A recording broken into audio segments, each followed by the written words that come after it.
Sí, hola a todos, buenos días. Buenos días, bienvenidos. Vamos a dar comienzo al coloquio. En primer lugar, quiero agradeceros vuestra presencia aquí, a todos los asistentes, muy especialmente a los alumnos y profesores que han contribuido, que han colaborado para que este momento tan especial sea posible. De forma muy especial a la jefa de Departamento de Historia del Arte, Rocío Penco, impulsora, instigadora y artífice. También a Fabricio Galadí, que ha diseñado ese cartel que habéis ido viendo en las redes. Al secretario del centro, José Manuel Herrera, por ayudarnos a cuadrar los números. A Alicia Serrano de Spalia Viajes. A Merche Luque, de Seguros Generali. Por supuesto, a la Junta de Andalucía, la Consejería de Cultura y Patrimonio Histórico, que se ha brindado a cedernos el espacio. A los técnicos del conjunto arqueológico y, como no podía ser de otra manera, a Javier Cañada, que hoy nos acompaña, y a Ernesto Castro. Bienvenidos. Vamos a comenzar haciendo las presentaciones de los invitados. Aparentemente contamos con dos, pero en realidad son tres, porque hay un tercer invitado que está presente y es el propio espacio, el propio lugar, que creo que también va a tener un protagonismo muy señalado en este acto. Comienzo por Javier. Javier dirige y enseña en el Instituto Tramontana, que es una escuela superior con sede en Madrid, donde se forman creadores de productos y servicios. El propósito del instituto que dirige Javier es no es formar el tipo de profesionales que aparentemente el mercado está solicitando, sino formar a esos profesionales que van a hacer mejor el mercado. Y todo ello desde una óptica, además, humanista y multidisciplinar. Pues allí entienden que no hay sentido en el trabajo si no se consagra algo más que no sea la mera eficiencia. Javier comenzó a enseñar en diseño y experiencia de usuario allá por ese remoto año del 2007 en un programa de formación que él mismo denominó Vostok, cuando, fijaos que en este país apenas existía ningún tipo de enseñanza sobre el tema. De ese programa inicial y de su continuación en el Instituto Tramontana han surgido los mejores diseñadores de producto digital de España, alguno de ellos, por cierto, recientemente premiado en los Premios Nacionales de Diseño, y, por qué no decirlo, alguno de los mejores del mundo. Lleva casi media vida practicando, enseñando y escribiendo sobre interacción. En el año 2000 fundó Terremoto.net, uno de los primeros blogs en español sobre diseño digital, que sirvió para conformar una incipiente comunidad de personas pioneras en el ámbito de los productos interactivos. Fue además parte del equipo de infraestructura hiperconvergente de Icon Media Lab y de Indra. Fundó el equipo de diseño de Cocktail y después su propio estudio, en el que ha participado y dirigido en el diseño de conocidos productos digitales como Twenty, Minube, Google Maps, Cabify, Filming o la Biblioteca Nacional o Serpa. En la actualidad, además de su labor en Tramontana, es director de diseño de Bidip, una plataforma que está cambiando la manera en la que se celebran encuentros multitudinarios en la red. Javier es también un tipo que busca la belleza a través de la verdad, del esfuerzo y la cultura. Lo recibimos con un fuerte aplauso. Muchas gracias.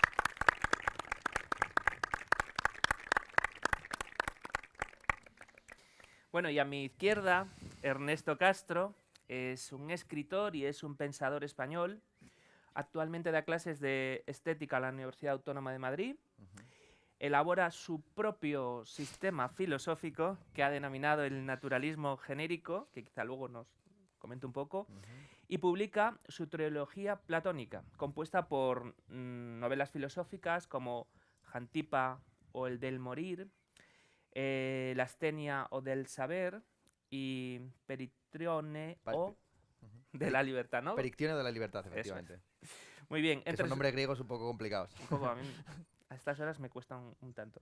Entre sus libros de ensayo cabe destacar Otro palo al agua, textos de crítica cultural, Memorias y Líberos del 15M, Ética, Estética y Política, ensayos y errores de un metaindignado, realismo postcontinental, ontología y epistemología para el siglo XXI y el trap, filosofía millennial para la crisis en España. Algunos de los poemas de Ernesto se han incluido en las antologías colectivas cuando dejó de llover y tenía 20 años y estaban locos. Tiene un canal en YouTube con más de 125.000 suscriptores donde emite vídeos de sus clases, conferencias y entrevistas. ¿Nos dejamos algo por ahí, Ernesto? No, no. Habéis dicho incluso de más. De más. Pues te recibimos con un fuerte aplauso igualmente. Gracias. Bueno, y finalmente vamos a presentar al tercer y último invitado, que es el propio espacio, es Medina Zara. Fijaos que es un espacio que tiene más de 5 siglos. Nuestra escuela tiene más de 150 años y nos hacía mucha ilusión este match, ¿no? Conectar estas dos marcas, estas dos instituciones, estas dos realidades. Medina Zara es una ciudad islámica, para quienes no la conocéis, que tiene 112 metros de superficie. Fue mandada a construir por el primer califa del Al-Ándalus, Abderramán III, en el año 1936, como parte del programa político, económico e ideológico puesto en marcha tras la instalación de su califato. Como residencia personal y sede de gobierno, la zona palaciega albergaba viviendas de los dignatarios más importantes que la visitaban y el conjunto de los órganos administrativos del Estado que fueron trasladados desde Córdoba aquí. Durante los primeros reinados de Abderramán III y Al-Kaham, la ciudad se convirtió en la capital del Al-Ándalus y por sus salones desfilaron embajadores procedentes de los países mediterráneos y de la actual Centro Europa.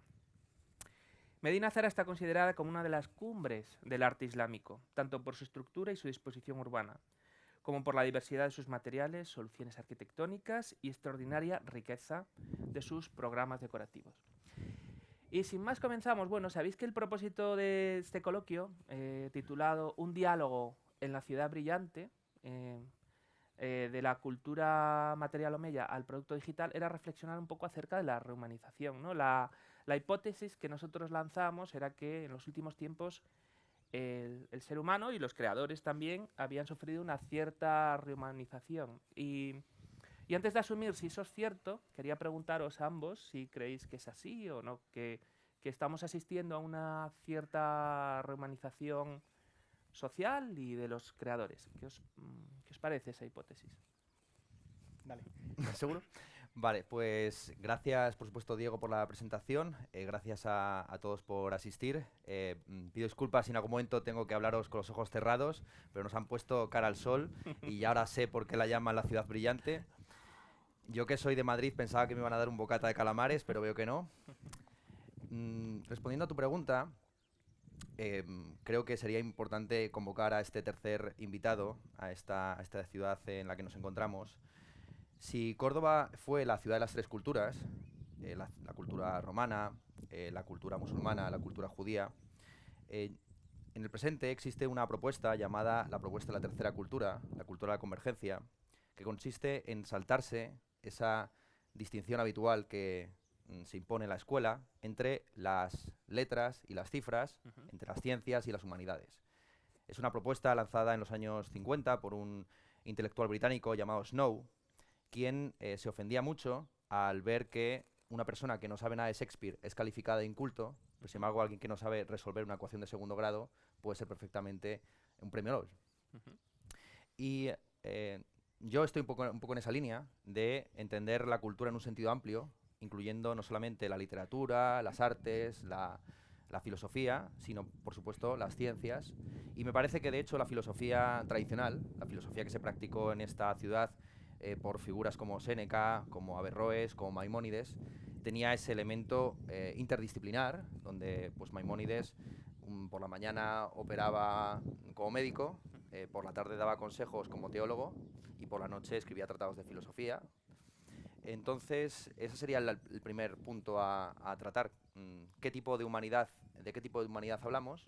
Y si la humanidad la vamos a entender en un sentido más amplio de este humanismo moralista que le dice a los científicos o a los tecnólogos lo que debe hacer, o lo que deben o no deben hacer, sin escuchar de vuelta pues los consejos que da la técnica o la ciencia al momento. Ese sería el planteamiento un poco de partida. Es que el diseño, justamente, este es el asunto, es el punto de contacto entre esas dos disciplinas, y precisamente en el Renacimiento era la primera de las artes. En los tratados, por ejemplo, de Alberti, se habla del diseño del primer y gran artista, que era el creador. Lo que tenían en común esas tres culturas era la idea de un diseño inteligente, de que el mundo había sido creado por un gran diseñador, que lo había creado conforme a un orden, una finalidad, incluso un estudio de marketing previo. Y precisamente yo creo que es en el diseño donde se produce esa intersección entre humanidades y ciencias, entre lo técnico y lo humanístico. Muy bien, yo lo primero que quiero exponer es una disculpa. Voy a ponerme las gafas de sol porque para mis ojos es demasiado sol estar de esta forma, entonces disculpadme, pero estaré un poquito más cómodo.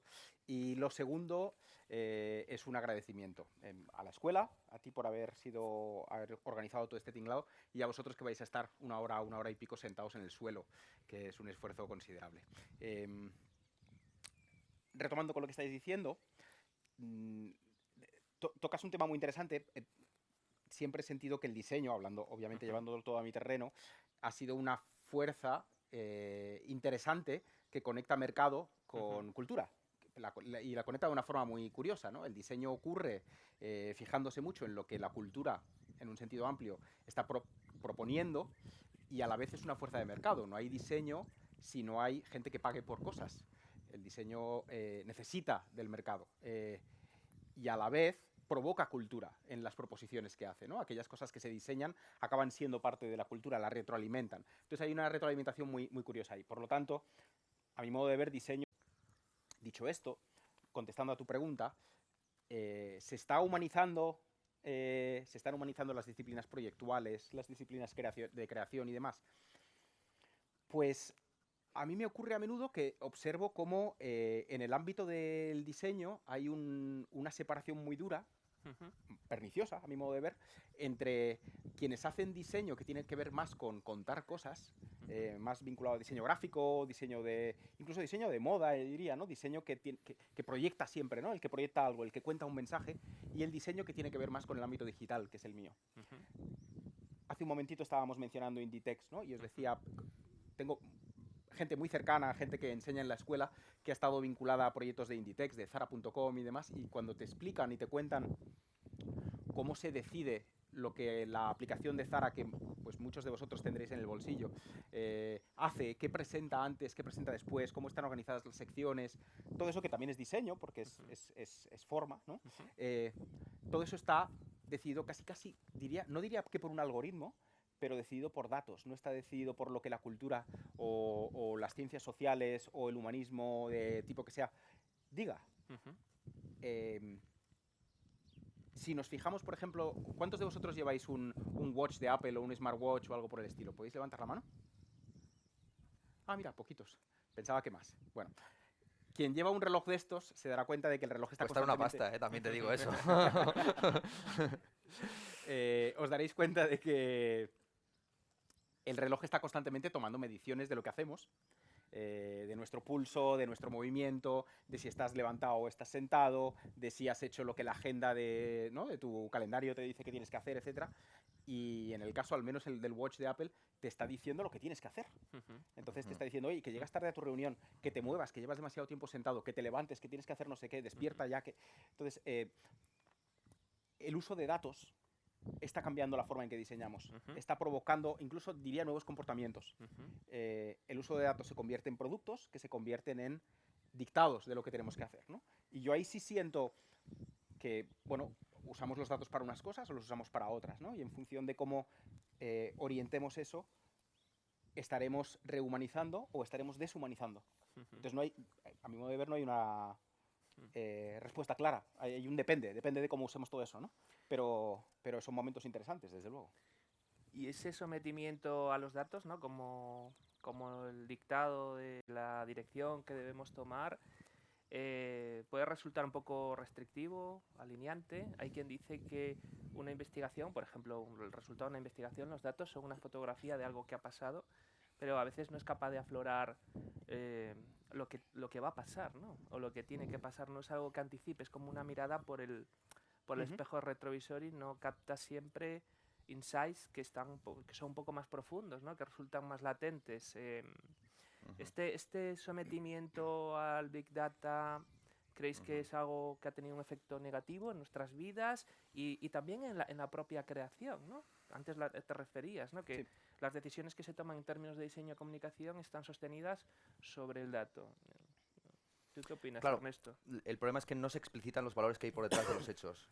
Es algo muy estudiado por la filosofía y la ciencia, justamente, que la ciencia se apoya, por supuesto, en el conocimiento empírico, pero también una serie de virtudes, pues la transparencia, la honestidad, la apertura mental, sin la cual esos datos o hechos no cobran sentido.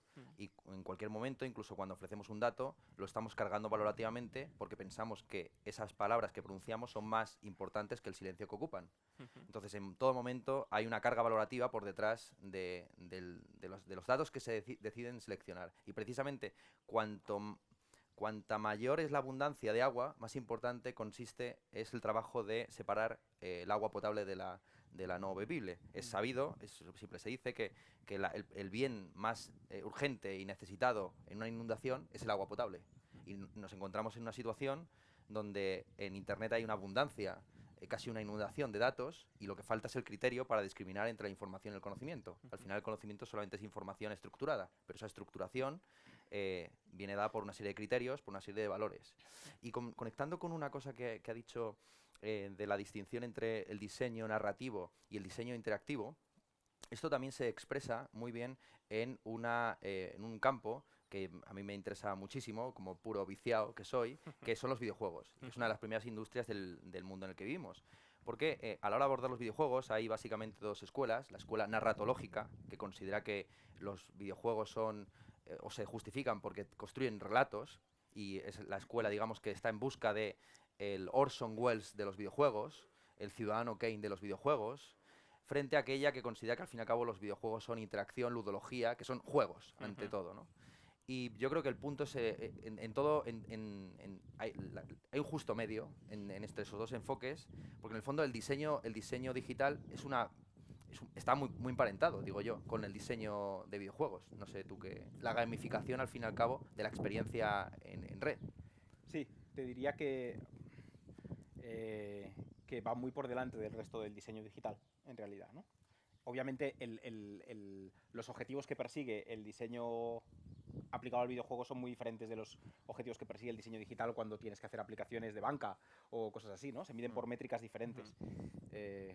Pero desde luego es probablemente el entorno más rico en términos de diseño, de nuevo diseño, porque ocurre, como dices, lo narrativo, lo utilitario. En un videojuego hay un montón de necesidades que resolver, algunas son lúdicas, otras son de entendimiento de la dinámica de juego. O sea, hay mucha didáctica, hay otras que son experienciales, ¿no? Cómo percibir un espacio grande, cómo percibir un espacio pequeño, en fin, hay todos los recursos, absolutamente todos los recursos, muchos más que el cine, puestos en eso, ¿no? Recursos, digo, sensoriales, Claro. no recursos de dinero. Y en cuanto a lo que mencionas de la capacidad prospectiva, ¿no? De si la tecnología nos ayudará a entender el futuro, tuvimos una visita de alguien importante de los equipos de diseño de Amazon hace poco a la escuela, y Amazon tiene equipos de diseño donde casi todas las decisiones, igual que os mencionaba en Zara.com, se toman basadas en datos, ¿no? Entonces, si veis una web cualquiera o un producto de Amazon, están, entre comillas, muy mal diseñados, en el sentido de que importa mucho más que las cosas aparezcan donde tienen que aparecer, que tengan una armonía o estéticamente sean placenteras, ¿no? Todo parece como cutre de lo que hace Amazon. Pero nos mencionaba esta persona, nos decía, en España todavía no, pero en Estados Unidos, en Nueva York, si tú vives en Nueva York, rodeando la ciudad hay un camión que lleva en su carga el televisor que tú vas a comprar pero que todavía no sabes que necesitas. Que vas a comprar ese fin de semana o esa tarde, ¿no? Y todavía no sabes qué necesitas por la capacidad de inferencia que tienen con la cantidad de datos que tienen. obviamente es perspectiva muy cortoplacista, ¿no? Pero lo que me llama la atención es, desde un punto de vista crítico, digamos, ¿no? Es ¿para qué estamos usando los datos, ¿no? Con todos los datos que tenemos, ¿para qué los usamos? Para vender más teles, ¿no? Claro. O más ropa. Antes, cuando hacíamos un poco la presentación del Instituto Tramontana, señalábamos que vosotros asumíais un enfoque muy humanista dentro del ámbito del diseño del producto digital, que con frecuencia suele vincularse a la tecnología, a la ciencia, a la técnica, y anteriormente Ernesto pues también señalaba esa tradicional diferenciación entre la parte creativa, la parte artística, la parte del diseño y la parte científica, tecnológica, y señalaba que el diseño es ese espacio de convergencia, ese lugar donde confluye el mercado, donde confluye la creatividad, donde confluye la tecnología. Y es curioso porque si analizamos las ciudades más prósperas del mundo nos damos cuenta que son un poco así. Los Ángeles, Nueva York, Londres, Shanghai, son ciudades que por definición se han mezclado y han creado ahí una colisión de ángulos muy diversos, y eso ha propiciado su desarrollo en contra de quienes han hecho una mirada mucho más autorreferencial, ¿no? Entonces, quería preguntaros cómo tenemos que ser de cuidadosos para conseguir incorporar a nuestro trabajo, a nuestra vida, enfoques más diversos y no ceñirnos a un mundo ultra especializado que nos conduce, ¿no?, a un nicho muy específico de conocimiento y de acción. ¿Cómo podemos vencer esa inercia que nos envuelve? ¿Cómo nos sublevamos? Yo tengo una mente muy inercial y soy muy lento, entonces te voy a responder a la pregunta que me has hecho antes, porque la he estado pensando durante los últimos minutos.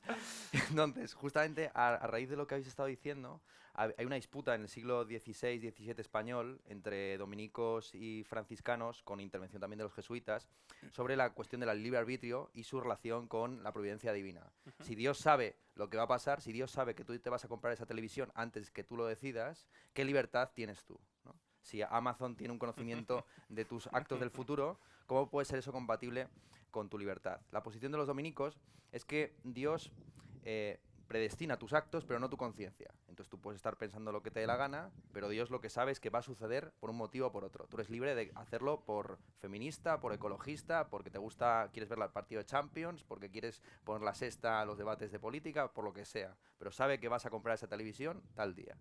Los jesuitas, por el contrario, defendieron una teoría según la cual Dios tiene una ciencia media, digamos que Dios te pone en la circunstancia donde tú libremente tomas una decisión, pero es el que te pone, digamos, te empuja a ese punto, ¿no?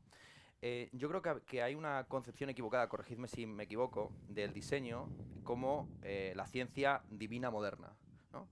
Dios era en época el gran artista, era el primero de los artistas y ahora parece como el primero de los diseñadores.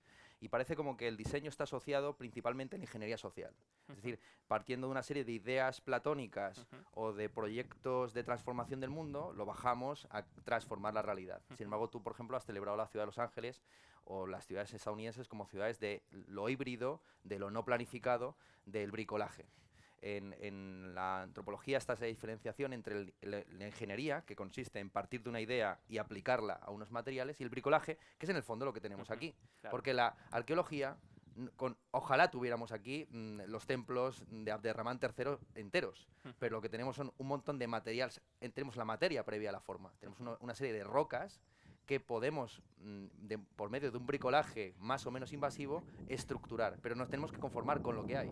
Entonces, yo creo que la libertad consiste justamente en eso, en no intentar imponer sobre una materia preestablecida unas formas platónicas que nunca se van a terminar de encarnar, sino experimentar a partir de los materiales ya dados. Y resulta más rico, yo creo, esa visión de bricoler en lugar de el proyecto de ingeniería social divina que en algunas ocasiones pretende ser el diseño. Javier. ¿Qué digo ahora? Sí. Amazon es Dios. Amazon es Dios, sí, pero Amazon es más Aristóteles que Platón, ¿no? Sí. En ese caso. Me está recordando una serie, no sé si la habéis visto, se llama Devs, que habla justo de eso, ¿no? De cómo la tecnología, estudiando toda, o sea, una tecnología hipotéticamente omnisciente, puede ir reconstruyendo todo el pasado hasta llegar al momento de la creación máxima, ¿no? Es interesantísimo. A mí esto me lleva a pensar también que en el momento en que los datos son capaces de decidir cómo se ordena un producto o cómo el producto se comporta y demás, incluso de crear un producto distinto, porque siguiendo con Amazon, ¿no? La app de Amazon o la web de Amazon que tienes tú no se parece a la que tienes tú en nada. Ofrecen cosas distintas, las estructuras son distintas, el tipo de productos son distintos, los mensajes son distintos. Llega un punto en el que no hay dos Amazones iguales. Llega un punto en el que no hay ni siquiera tu propio Amazon llegará a ser el mismo ahora a las 11:30 de la mañana que a las 11:30 y 2 minutos, porque habrá cambiado, porque la luz ambiente que tienes la habrá registrado y sabrá que otro producto reaccionará mediante el color a esa luz de forma diferente y será más óptimo. Entonces es un sueño casi posmoderno, ¿no? Ya no existe una realidad, existen infinitas realidades, cada una medida a la medida de la persona y el momento optimizada para la compra. A mí me suena todo, me estoy poniendo un poco distópico, ¿no? Suena un poco todo baudrillariano, Matrix y demás, ¿no? Cada uno ve un mundo diferente.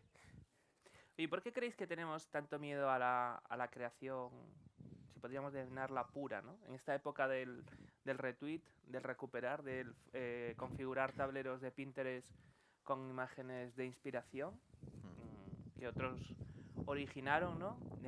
¿Por qué nos cuesta tanto enfrentarnos a un papel en blanco e intentar proponer algo nuevo, que en realidad nunca es nuevo porque siempre estamos cargados de referencias? Pero ¿por qué tenemos que acudir siempre a la referencia? ¿Por qué tenemos que señalar el homenaje? ¿Por qué no somos más valientes? ¿Por qué creéis que nos pasa esto? Porque la creación ex nihilo es imposible. Es una idea teológica que para quien crea en algún tipo de religión monoteísta como las mencionadas, pues es válida, pero que en el ámbito humano siempre partimos de modelos previos. Toda creación es anamorfosis, es transformación de lo previo. Toda proyección a futuro es una reconfiguración de los recuerdos que tenemos del pasado. Y con Internet lo que ha explotado es el archivo. Es decir, bromeamos antes contando la anécdota de cómo en la Biblioteca Nacional se imprimen todos los correos que se reciben, porque tienen ya una herencia y una dependencia del camino que les lleva a pensar que, en fin, Internet es algo que tiene pocas décadas, que va a caer en cualquier momento, pero el papel durará eternamente. Entonces habrá folios con memes que se han mandado los directivos de la Biblioteca Nacional, que estarán impresos ahí en la Plaza Colón hasta el fin de los tiempos. Pues lo que ha sucedido con Internet y el Big Data es una explosión total del ruido, de lo que en teoría de información se llama ruido, es decir, de dato no discriminado. Y la creación, en principio, lo que debería hacer es justamente reordenar esos elementos. Además, eso en el campo de la música tiene un nombre incluso. Bueno, yo en mi libro sobre el trap lo llamé retrofolk. Que es, apoyándome en el libro de Simon Reynolds, Retromanía, que trata sobre por qué en los años 2000, por qué entre los años 2000 y el 2022 en el que nos encontramos ahora ha habido menos transformaciones musicales, o la música ha cambiado menos, que entre el año 60 y el 80. Es decir, en 20 años de música hay todo, ¿no? El pop, el punk, el rock más extremo, la música disco, empieza el minimal, empieza la música ambient, y sin embargo la música del 2002 no se diferencia mucho de la de 2020, salvo porque quizás la de 2020 empieza a recuperar retromaníacamente lo que sucedió en el 2002. Entonces, figuras de creación que se consideran innovadores y vanguardistas en la música urbana contemporánea, como el caso de Rosalía y Zetangana, al final lo que están reivindicando es la España de siempre, ¿no? La España negra de toda la vida. Es que no hay otra alternativa, no hay otra vía. ¿Crees que es porque a partir del 2000 es cuando se empieza a poder optimizar? Es decir, cuando empiezas a tener datos de qué se está consumiendo más, o sea, ¿no? Sí, hay un poco en este asunto de darle al público lo que está demandando y no lo que debería demandar, pero también hay un agarrárselo fácil, es decir, es una cosa que han cantado todos los poetas, ¿no? El único paraíso en el mundo es el paraíso perdido de la infancia. Entonces, es aquellas canciones que tú despreciabas cuando eras niño o adolescente son las que cuando tengas 40, 50 años volverás. Entonces, es simplemente normal y natural que el arte sea técnica más tiempo. Es decir, yo no pongo ejemplos tan ostentosos, ornamentales. Hay una placa que dice que este arco en realidad fue hecho para molar, para impresionar, pero ahora no tiene esa función política, sino, en fin, artística. El ejemplo que yo suelo poner en mis clases es el del acueducto de Segovia. El acueducto de Segovia es una tubería, es una cañería para transportar agua, Pero si a esa cañería le metes 20 siglos de tiempo, pues ya es una obra de arte. Igual que las cañerías que ustedes están utilizando, los aparatos que estamos utilizando ahora mismo, en algún momento, cuando dejen de ser útiles y pasen a ser disfuncionales, serán recuperados como algo puramente estético. Ese es el juego constante entre la ética y la estética, entre lo que nos interesa porque tiene una finalidad y lo que nos interesa por sí mismo. Este arco ya no sirve para que aquí vengan los de la Junta de Andalucía. Bueno, alguna vez vendrán y les gustará pasar revista a las tropas de la comunidad autónoma. Pero en principio no cumples ya esa función y entonces al perder función, por eso el arte se parece mucho a la basura, porque la basura también es aquello que se desecha y que ya carece de funcionalidad social directa. Eso es lo que diría. Esa es la razón principal por la cual la retromanía o la nostalgia es un vector fundamental en la historia del arte desde el comienzo.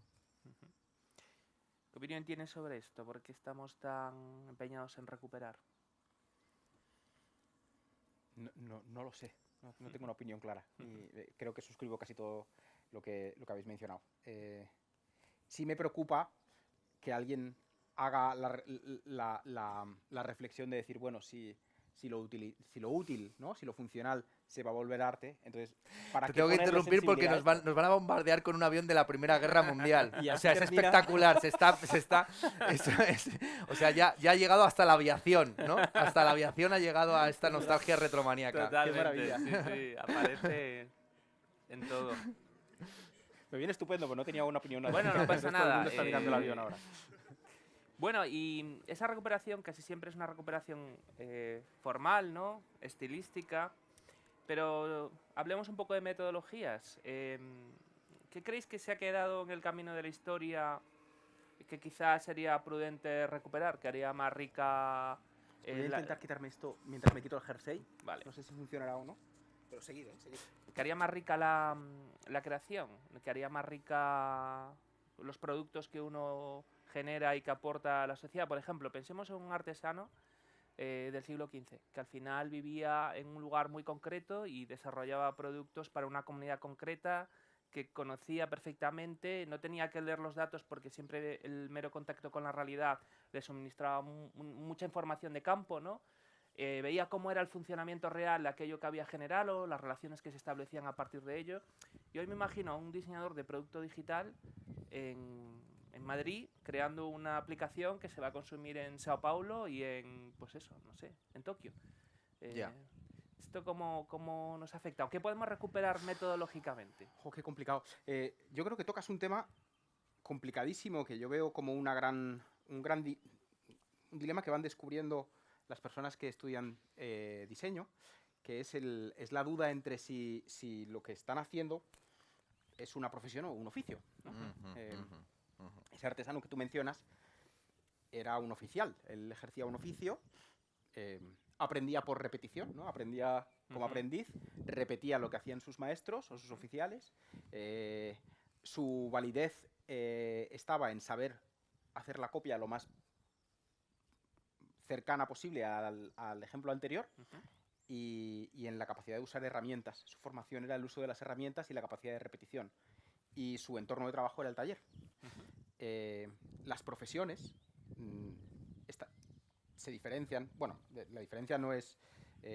las palabras se usan de diferentes formas, ¿no? Pero para que nos entendamos, profesión frente a oficio implica que el objeto de tu trabajo no es siempre el mismo, ¿no? Porque el artesano siempre hace lo mismo, siempre trabaja con el mismo material, siempre más o menos reproduce la misma cosa con ciertas variaciones, ¿no?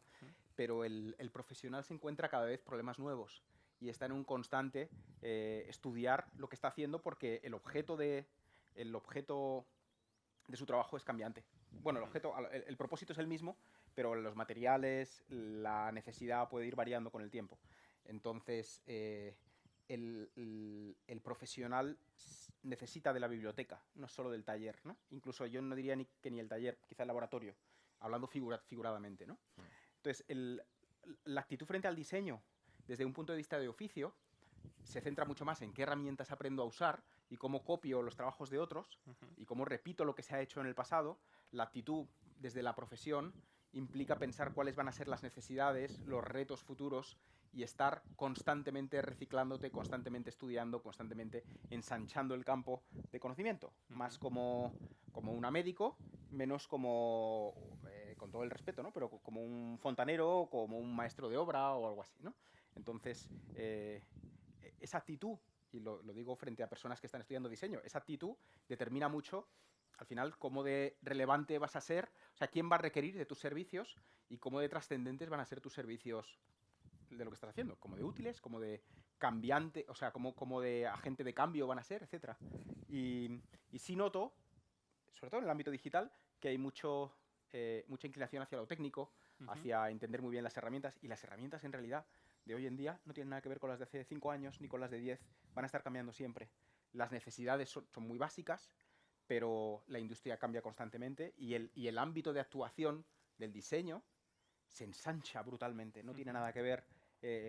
El campo de lo que podía operar una persona de diseño hace 30 años era así de pequeñito. El de ahora es escalas y escalas y escalas más grande. El diseño está ya prácticamente, si pensamos sobre todo en términos digitales, está prácticamente no en todo, pero, o sea, en absolutamente todo. Está hasta en las herramientas que se usan para decidir cómo qué zonas de aquí se excavan o no se excavan o se exploran, etcétera, etcétera. Está en absolutamente todo.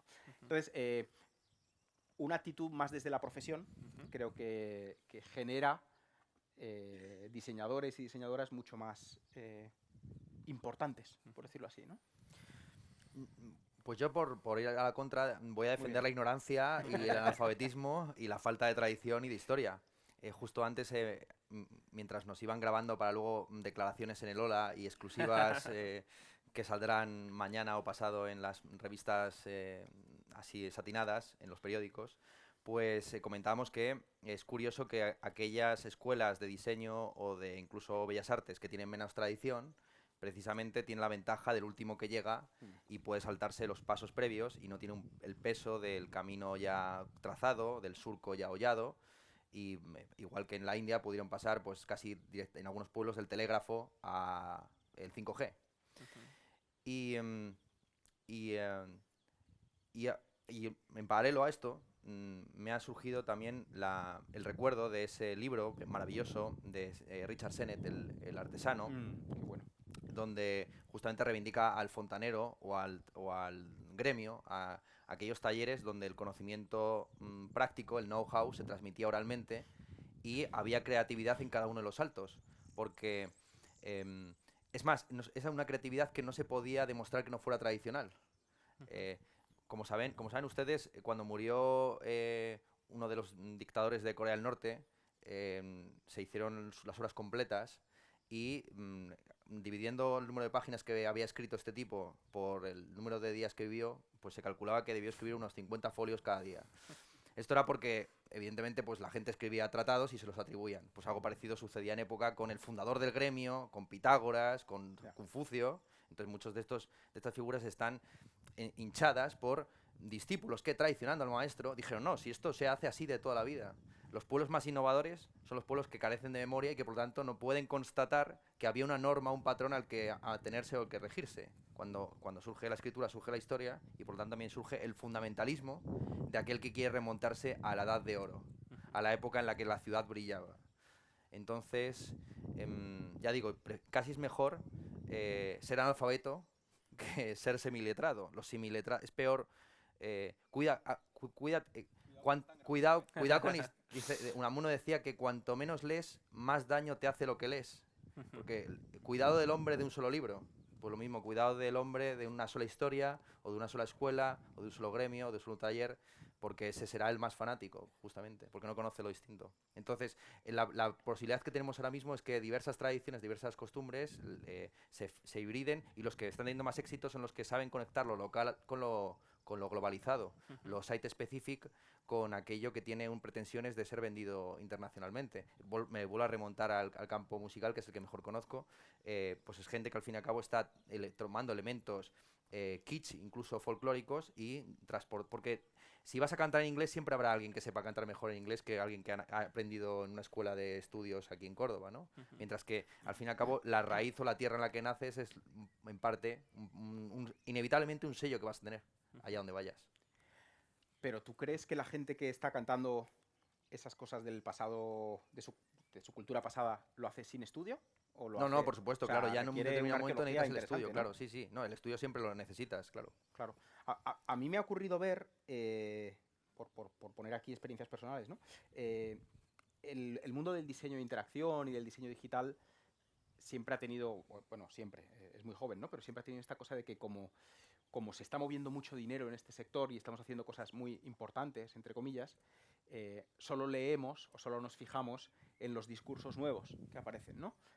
Todos los libros del entorno del diseño digital o del producto digital o demás son como de portadas muy recientes, muy impactantes y casi nadie lee nada que tenga más de 20 años.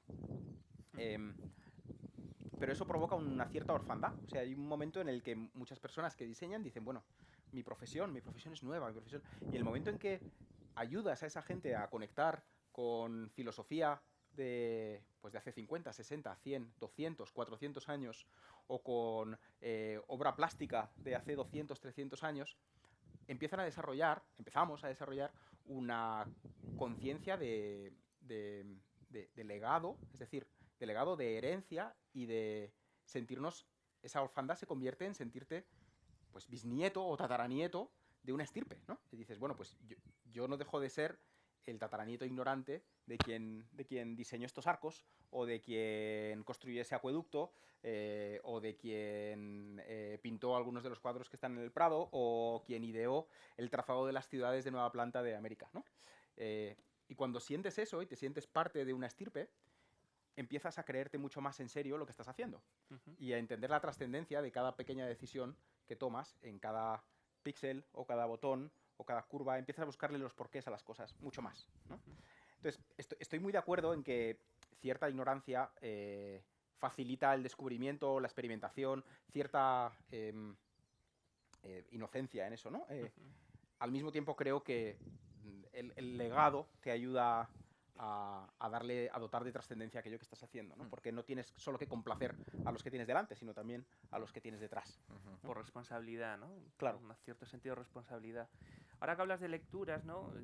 Me parece muy curioso el dato que acabas de señalar, ¿no? Que las lecturas a veces se remontan a 15, 20 años atrás y no van más allá, que hay ahí como una frontera temporal. No sé si hay límites también en cuanto a las disciplinas, los ámbitos de saber. Es curioso que cuando utilizamos alguna aplicación como Instagram y vamos eligiendo algunos contenidos de forma preferente, luego la propia aplicación nos va sugiriendo contenidos en esa línea. Es como que vamos ahí estrechando el espacio. A mí me interesaba que además del diseño hoy estuviese presente también el mundo de la filosofía, el mundo de las ideas, porque a veces siento que tendemos a estrechar el campo de conocimiento, ¿no? Sí, además en filosofía tenemos, digamos, el prejuicio inverso. En filosofía lo que no es tradición es plagio. Y incluso lo que pretende ser innovación es siempre frivolidad. Si no estás bien pertrechado de una bibliografía, de unos clásicos y de un conocimiento de lo que se pensó antes, eres un idiota, básicamente. Y entonces en mi disciplina tiene una pulsión archivística, documental y de retorno a las raíces muy fuerte, y precisamente se les debe invitar un poco más a pensar el presente y a utilizar esa herramienta o ese bagaje para algo más que para citar en alemán o en griego a los clásicos. Decías que se puede recuperar. A mí no me queda la menor duda que la ética, por contraposición a la estética, siempre va a ser una ética conservadora. Es decir, una ética, o por lo menos tradicional, en el sentido de que los valores y las virtudes cardinales son las mismas, o aproximadamente han sido las mismas, casi desde el Neolítico hasta el presente. La filosofía de la ciencia de los griegos ha envejecido de una manera más o menos avanzada o acelerada, algunos mejor que otros. Pero lo que desde luego sigue siendo inmortal son las cartas de Séneca dando recomendaciones éticas, las observaciones, los poemas de Ben Hazim, etcétera, ¿no? Entonces hay digamos unos elementos que tienen que ver con el comportamiento, en los que la innovación inevitablemente conduce a la frivolidad o a convertir la conducta en performance. Y Manuel Vicent, por volver a este tema de la cultura, Manuel Vicent de una definición o una demarcación entre la erudición y la cultura que a mí me interesa mucho. Manuel Vicent dijo que un hombre erudito es quien ha leído 1000 libros y se acuerda de ellos, mientras que un hombre culto es quien ha leído 1000 libros y se ha olvidado de ellos.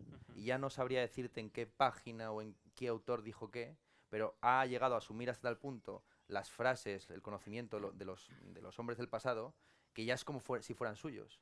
Entonces, yo diría eso, si un libro, yo no me preocuparía por el adanismo, porque el adanismo es algo también que tiene su propia tradición, igual que existe una tradición de la ruptura. Octavio Paz hablaba de cómo las vanguardias en el siglo XX, finales del siglo XX, comienzos del XXI, se han convertido ya en una tradición de romper con lo establecido.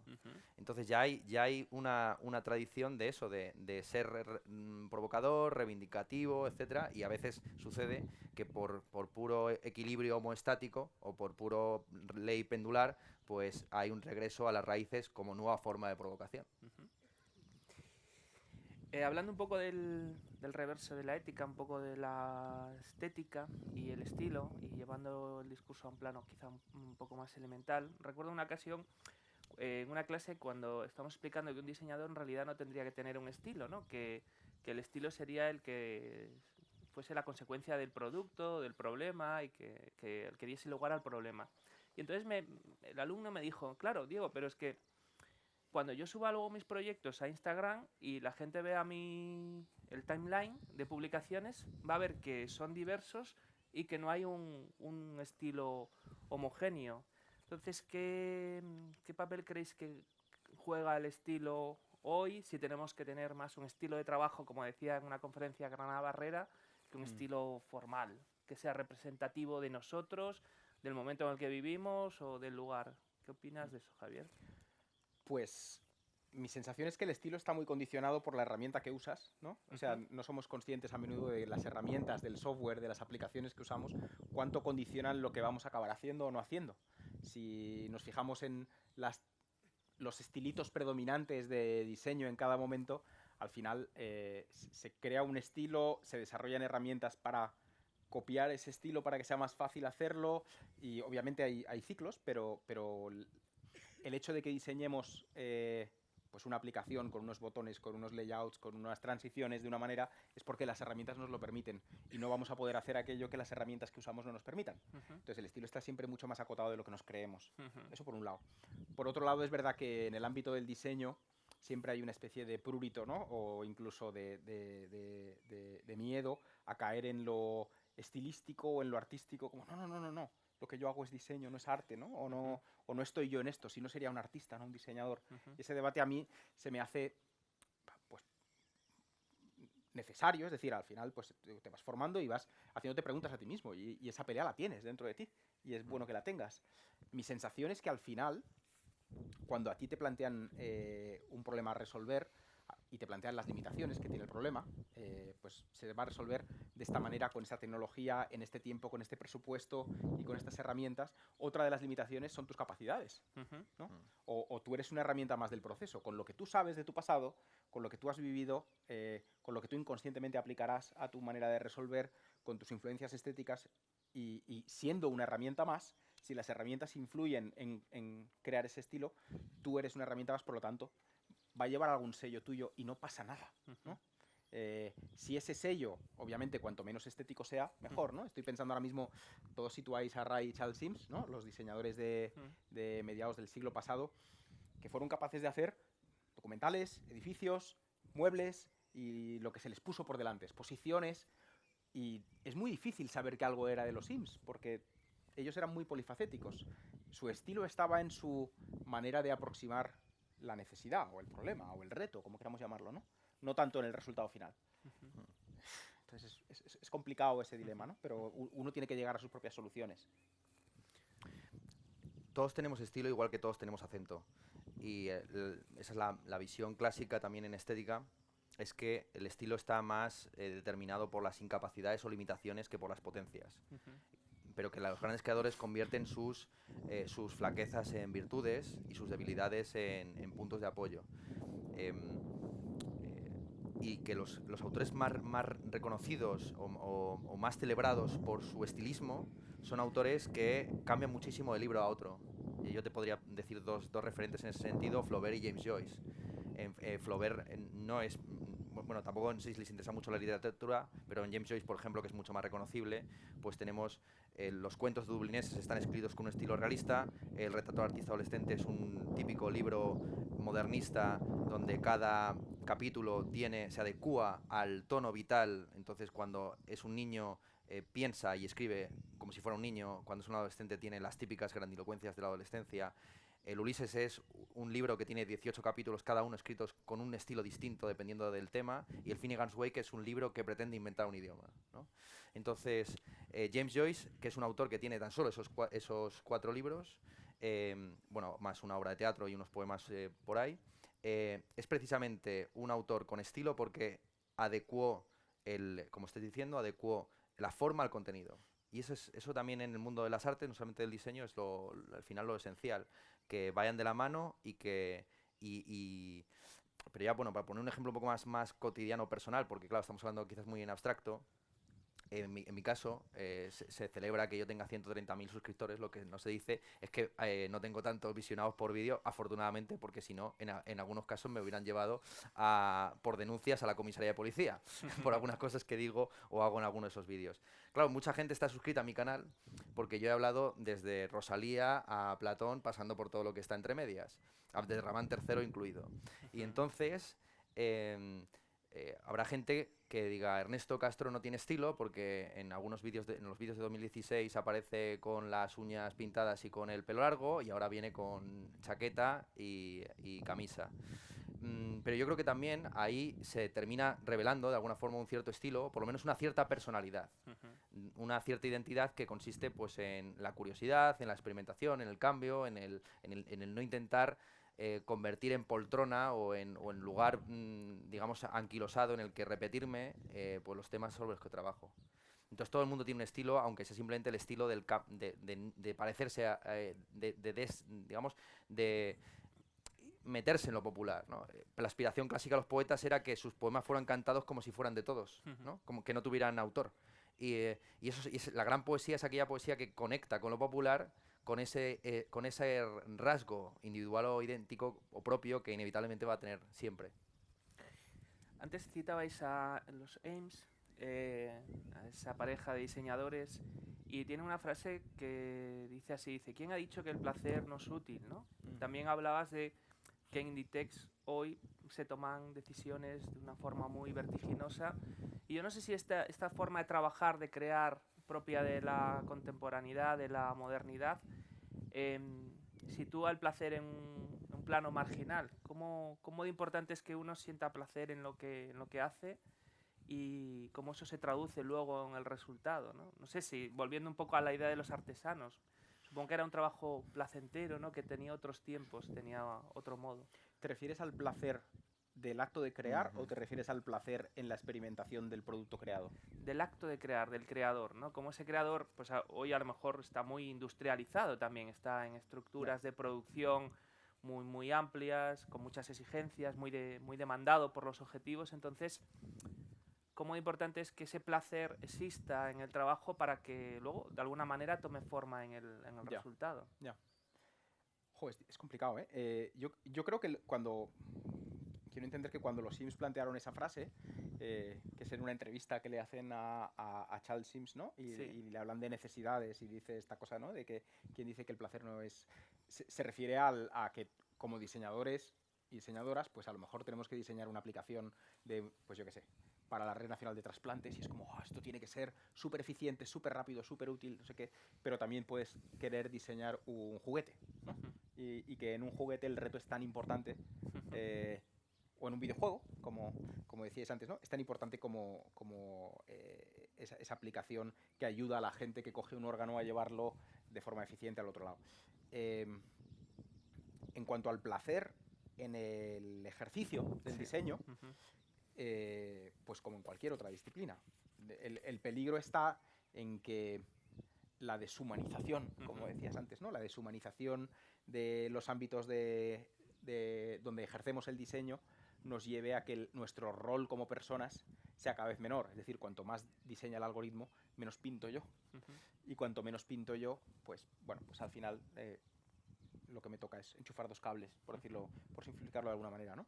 Y entonces ahí ya se produce esa cosa, o incluso cuando los objetos creados son tan complejos, ¿no? Porque una de las aplicaciones que estáis usando cualquiera de vosotros en el móvil tiene una complejidad brutal y participan docenas de diseñadores y a lo mejor a uno le toca diseñar una sola pantallita o un proceso muy pequeño de alta o de borrado de un comentario entonces se produce lo que se produjo con la revolución industrial, que llamaron la alienación. Es decir, yo soy consciente solo de haber hecho esta parte tan pequeña del proyecto o del trabajo o del artefacto que he creado, que no veo la totalidad, no entiendo la totalidad.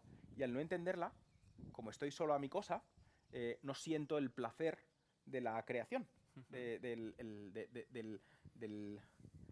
la propiedad de lo que se ha creado, ¿no? O del sentido de la utilidad de lo que se ha creado. Eso es complicado. Es inevitable también, porque cuanto más grande es el objeto, obviamente si diseñas un cartel, pues está muy contenido, ¿no? Pero cuanto más grande y más complejo es lo que estás creando, pues más probabilidad hay de que te alienes. También hay un continuo entre cuando diseñamos aquello que son mensajes, digamos, ¿no? O comunicación, tal, o diseñamos aquello que son herramientas, ¿no? El que diseña cómo hacer una transferencia con Bizum, por ejemplo, está haciendo una cosa que tiene que ser tremendamente eficiente, donde no hay lugar para, o a priori, no hay lugar para la expresión o para el disfrute. El que diseña un cartel o un poema o el sabor de un vino está totalmente en eso otro, ¿no? Entonces, o entendemos esto como un círculo en el que tenemos que poder aplicar cosas de ese deleite, ¿no? O de esa actitud, de esa búsqueda de lo contemplativo a lo digital, o al final, pues, nos va a comer la eficiencia, ¿no? Sí, en los manuscritos del año 48 de Economía y Política de Marx hay 4 tipos de alienación, estudia 4 tipos de alienación. La alienación del acto respecto a la consecuencia, que es la que tiene uno cuando compra un móvil, no sabe cuáles son las consecuencias de ese acto de compra. Eso es lo que llama Marx el fetichismo de mercancía, que el móvil pues es un producto platónico, perfecto, aparentemente impoluto, pero detrás de él pues existe una serie de minerales que probablemente hayan sido explotados en fábricas por niños en mitad de guerras. Son prácticamente diamantes de sangre. Junto con esa alienación del acto respecto a la consecuencia, está la alienación también de la obra respecto a la mercancía. Pues tú escribes un poema y piensas que eres Rilke y luego pues nadie lo lee, nadie lo canta, o haces un vídeo para YouTube y tiene 100 visionados. Pero hay dos alienaciones superiores. Está la alienación del gremio respecto al mercado, que es cuando los trabajadores no deciden en una empresa en qué se invierte el dinero que se gana con su trabajo. Y está la alienación, que para Marx era la peor de todas, que es la alienación de la propia naturaleza humana, que podríamos cifrar en el presente pues con todos los temas de los experimentos poshumanos, la creación de inteligencias artificiales, la experimentación con fetos, todo ese tipo de asuntos. Por supuesto, esto es muy criticable y estudiable, etcétera. Lo que yo simplemente quisiera recalcar es que la alienación es inevitable y en ocasiones es afortunada que haya cierta alienación, que el escritor no quede perfectamente identificado con su obra. Y de hecho yo ya digo, justo ayer vine de estar firmando ejemplares en Sant Jordi en Barcelona y tenía a mi lado a escritores que no sabían lidiar muy bien con los lectores, que al haber abordado sus libros, pues sentían que eran amigos de los escritores y por tanto venían a tocar, a hablar, a regalar, y entonces a besar, y entonces hay escritores que se sienten que preferirían ser alienados respecto de su obra. Al fin y al cabo la alienación es simplemente que aquello que tú produces se convierte en algo distinto a ti. Una de las grandes máximas del Bhagavad Gita, un texto sapiencial indio, es que el sabio es aquel que actúa sin responsabilizarse, sin desear denodadamente que aquellos fines por los que actúa se cumplan o no. O sea, deslindarte de las consecuencias de tu acción. Claro que en el Bhagavad Gita estamos hablando de un tipo que tiene que enfrentarse a toda su familia y el dios Shiva se le aparece para decirle mátalos a todos, Dios reconocerá a los suyos. Pero bueno, esto es otra cosa.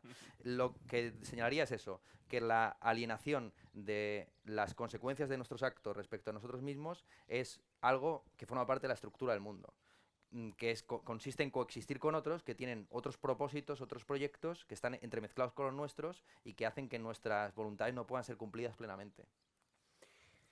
Llevamos una hora aproximadamente de coloquio y en este punto creo que sería interesante abrir la participación a los asistentes, por si alguno de vosotros le gustaría formular alguna pregunta o realizar algún comentario, este es el momento. A ver si tenemos un micro ahí. Alguien que haga una pregunta. Por aquí. ¿Estáis sufriendo insolación? ¿No? Ya. Cerebros Venga, insolados. animaos. Pero algún compañero, algún profesor por ahí que nos formule alguna cuestión, planteamiento.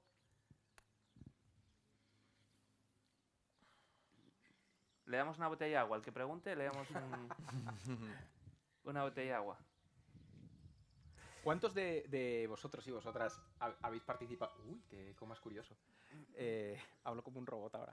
¿Habéis participado en el diseño de algo que era digital y que no iba a existir en papel o en átomos? Levantadla más arriba, que es que si no, no veo. Joder, Muchos. un montón, ¿no? Un montón. Sí. Es buenísimo. Pues eso. pregúntales tú a ellos. Claro. Aprovecha que Claro. Y este poder califal que tienes ahora. Y yo voy a preguntar, a ver, obviamente, pues todos leemos algún libro que otro. De las personas que habéis levantado la mano, ¿qué libro, no porque sea un examen ni nada por el estilo, qué libros o qué artículos o qué fuentes de información consultáis más habitualmente? ¿O qué os ha influido más a la hora de entender el diseño aplicado a esos entornos? Alguien que se moje, venga. No es una evaluación, es simplemente por entender.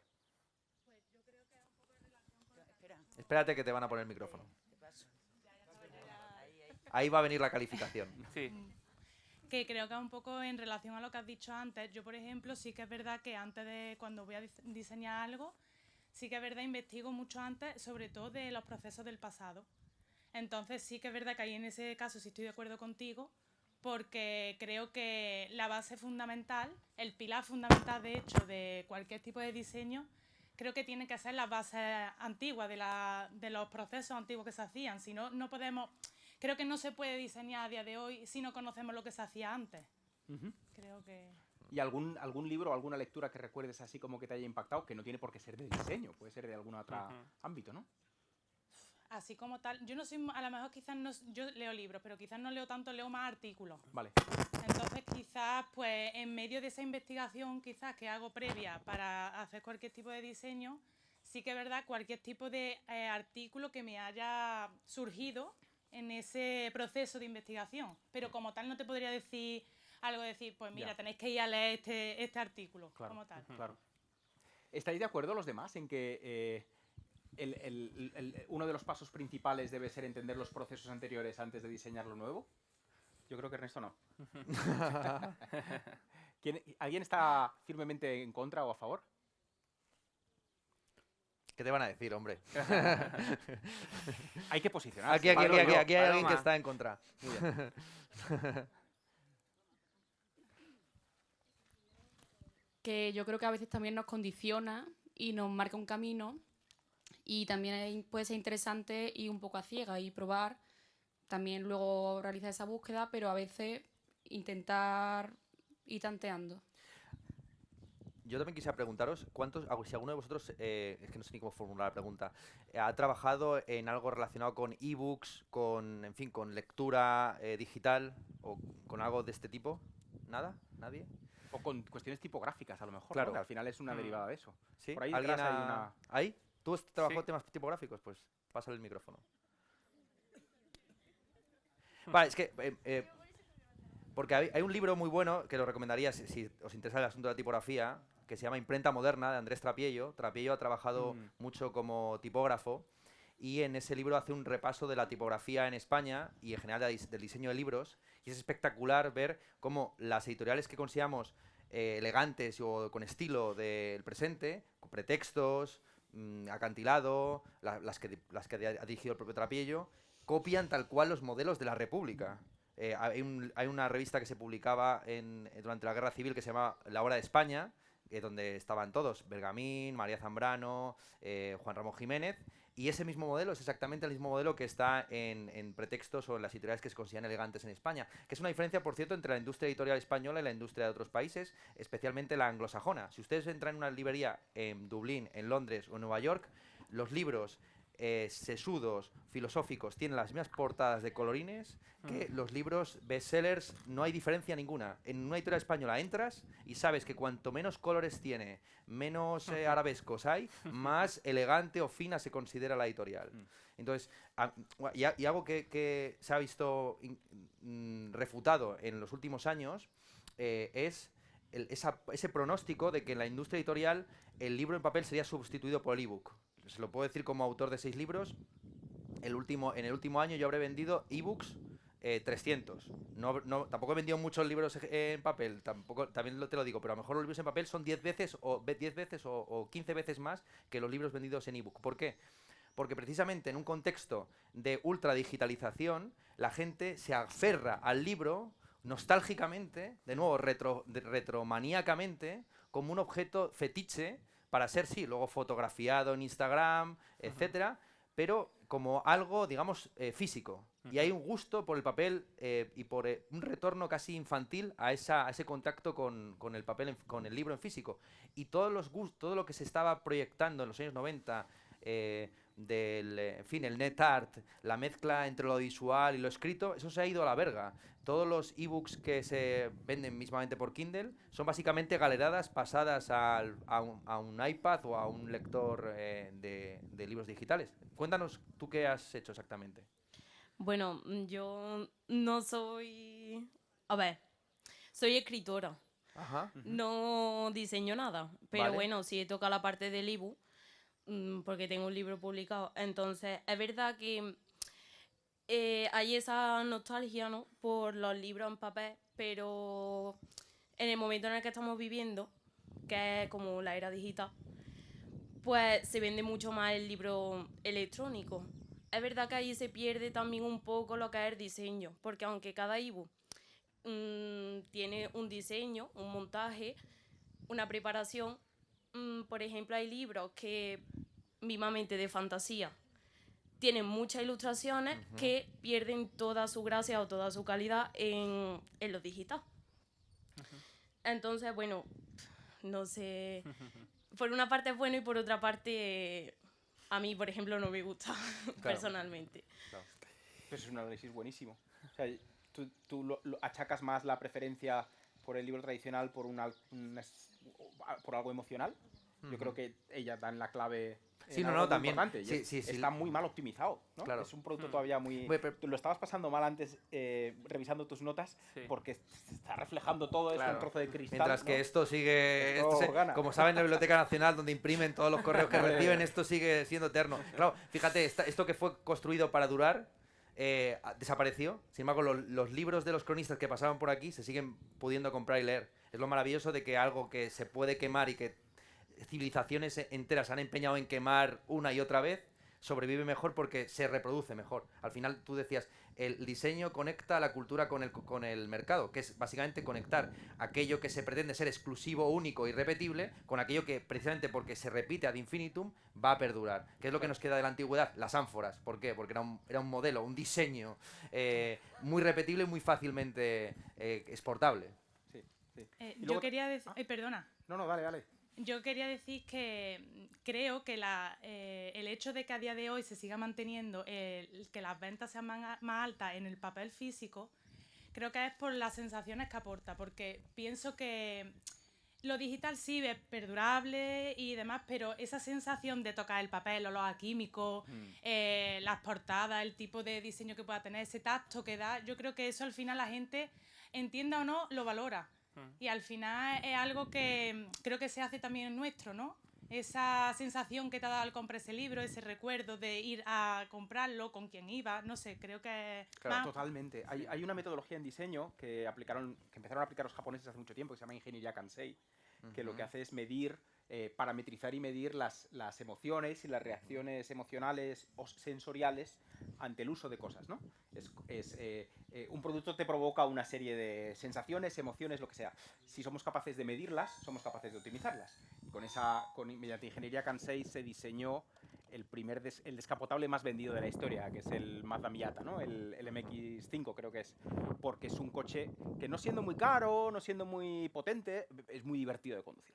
Y Dentro de esa ingeniería o en ese ámbito del mundo del diseño emocional se parieron una serie de teorías, de entre las que, simplificando mucho, se dice que la experiencia de uso es mucho más placentera y mucho más memorable y se engancha más a tu ser, en tanto que satisfaga más de tus sentidos, ¿no? Es decir, cuanto más apela, cuanto más de lo visual, de lo táctil, de lo olfativo, de lo inercial de todos tus sentidos haya en una experiencia, más memorable es. Bueno, en realidad tú recuerdas más aquello que te ha emocionado. Pero bueno, en ese caso has dado, has dado con la clave.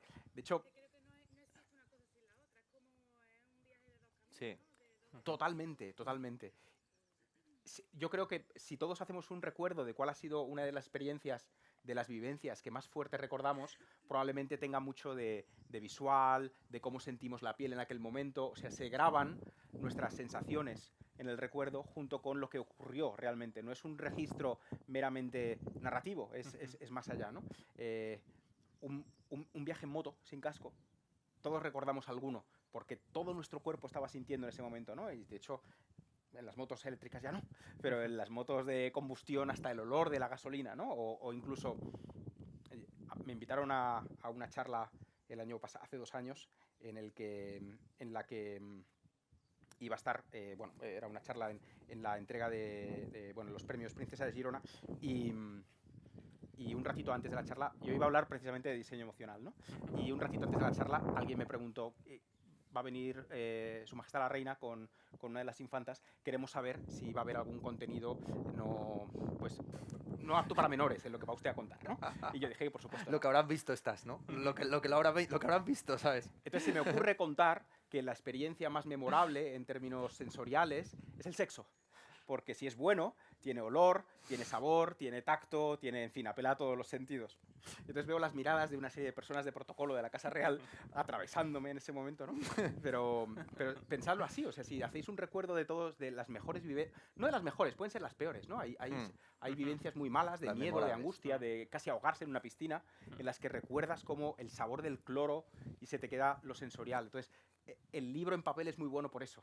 Y además su olor cambia con el tiempo, tiene una potencia evocadora salvaje, ¿no?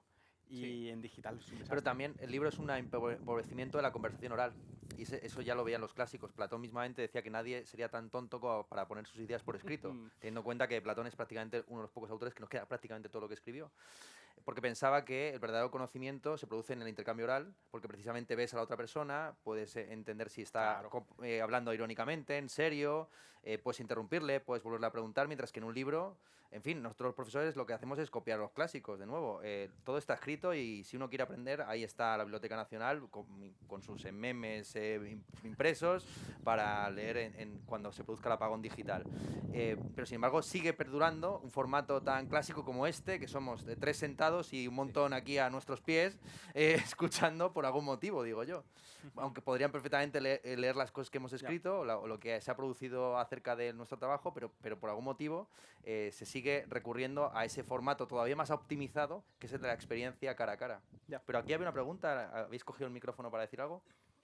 Yo quería preguntaros que si en algún momento se dejará la retromanía y como que avanzaremos y miraremos hacia el futuro y tendrá como una fecha de caducidad esos refritos que vemos normalmente de otra época. Y no sé, esa era mi pregunta. No, yo creo que la cuestión es hacerlo bien, ya está. La diferencia fundamental es entre hacerlo bien, entre lo que está bien hecho. Es disfrutable aunque no conozcas los referentes. Comentaba que en el viaje en tren hasta aquí, hasta Córdoba, desde Barcelona, me encontré con Pedro G. Romero. ¿Cuántos de vosotros conocéis a Pedro G. Romero? Vale, si os digo que Pedro G. Romero fue el que le dio el romance de la flamenca a Rosalía, el poema en provenzal del siglo XII sobre el que se basa el mal querer. Supongo que alguno de ustedes conocerá o habrá leído, habrá escuchado, ¿no?, que el malquerer se apoya, ¿no?, en un poema, en Roma, no, ya llegar hasta que sea en provenzal, pero claro, Pedro G. Romero es el hombre que está detrás, ¿no?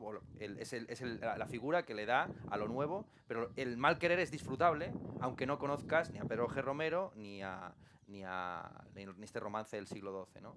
Entonces, todo lo que funciona bien funciona a esos diversos niveles o escalas. Sucede también en la literatura, ya digo. Los mejores escritores son aquellos escritores que resultan...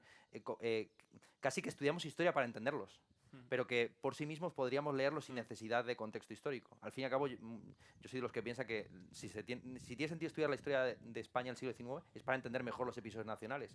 Pero es que los episodios nacionales que se criticaban como una versión, de nuevo, retromaníaca, nostálgica de lo que sucedió 30, 50 años, a día de hoy son prácticamente la historia oficial del siglo XIX. Los historiadores acuden más casi a Pérez Galdós que a los historiadores de su misma época.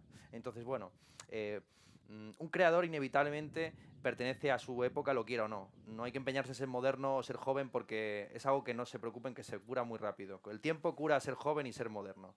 Y volvemos al acueducto del siglo I.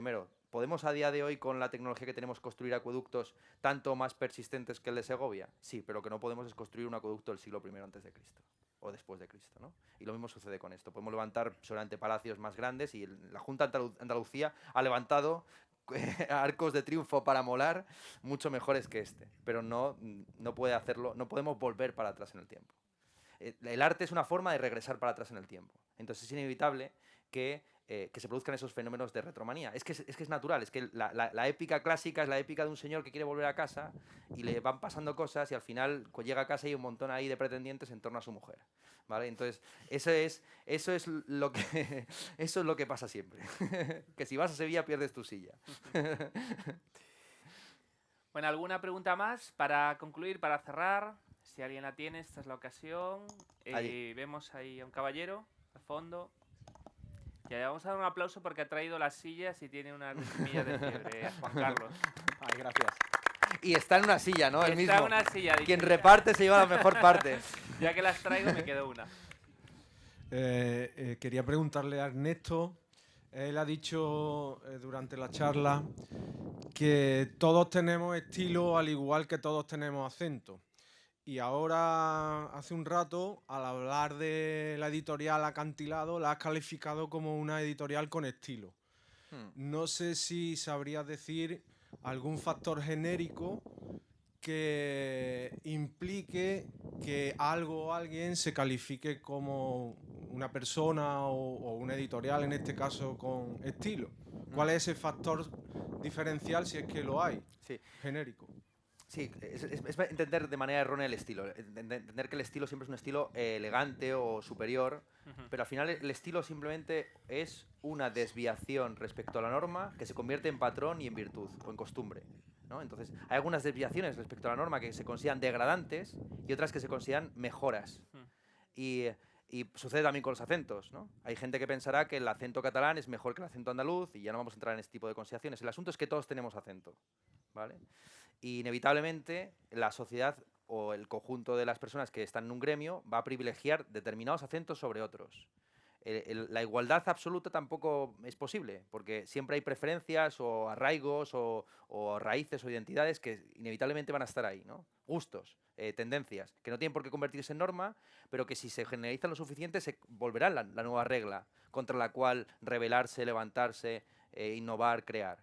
Eso es lo que comentaría. La editorial Acantilado, la editorial Pretextos, pues desde luego han creado un determinado estilo que yo consideraría valenciano-catalán, que es el estilo predominante de la industria cultural, la industria literaria española. La industria literaria española está concentrada principalmente en los países catalans, realmente. Muy seguramente Barcelona y un poco más Valencia. Entonces, se ha creado simplemente como esa inercia de que las editoriales, pero incluso dentro de los propios grupos, los mismos grupos que te publican a Belén Esteban utilizan el dinero de Belén Esteban para publicar a un filósofo alemán tratados de 700 páginas. Y no lo hacen con las mismas portadas, no lo hacen con los mismos acentos, porque consideran que simplemente hay una tribu, hay una forma de identificarse por parte de los lectores y los escritores conforme a las portadas, ¿no? Entonces, por ejemplo, en mi caso, yo he publicado 6 libros y cada uno de ellos tiene una portada distinta. Mi tesis doctoral es un libro negro, sin colores. Es un libro negro, pone realismo postcontinental, ontología y epistemología para el siglo XXI. Sin embargo, mi libro más popular, el que más ha vendido, es el Trap, Filosofía milenial para la crisis en España, que tiene a Jung Bigf caricaturizado en la portada, ¿no? Entonces, yo soy todos esos. Yo soy el mismo que he escrito el trap, el mismo que he escrito el realismo postcontinental. No valoro una cosa por encima de la otra, pero evidentemente en según qué contextos me van a valorar más por una cosa que por otra. Y también hay donde fueres haz lo que vieres, ¿no? También hay sin perder quién uno es, que no lo vas a poder perder nunca, pues a intentar adecuarte al contexto. Yo podría aquí ponerme a hablar, qué sé yo, de cosas de ontología así muy enrevesado, de filosofía de la ciencia, pero a lo mejor a ustedes no les interesa. O al contrario, a ustedes les interesa que yo traiga esas cosas bizarras o extrañas, más o menos asequibles para ustedes. Entonces, bueno, en la industria editorial ya digo que por desgracia, quizás, hay un monopolio de determinadas ciudades y determinadas identidades sobre el resto de regiones o de ciudades. Sí. Bueno, y con esta intervención vamos a ir poniendo el cierre final al coloquio de hoy. Creo que el título ha sido muy apropiado, ese diálogo en la ciudad brillante, porque ha brillado el sol incesantemente, pero han brillado también nuestros intervinientes, nuestros invitados, con las ideas, con la erudición y con la pasión con la que comunican las cosas. O sea que quiero agradecerles de nuevo su presencia aquí, su aportación. Quiero agradeceros a todos también que hayáis asistido y os pido un fuerte aplauso para Javier Cañada y Ernesto Castro.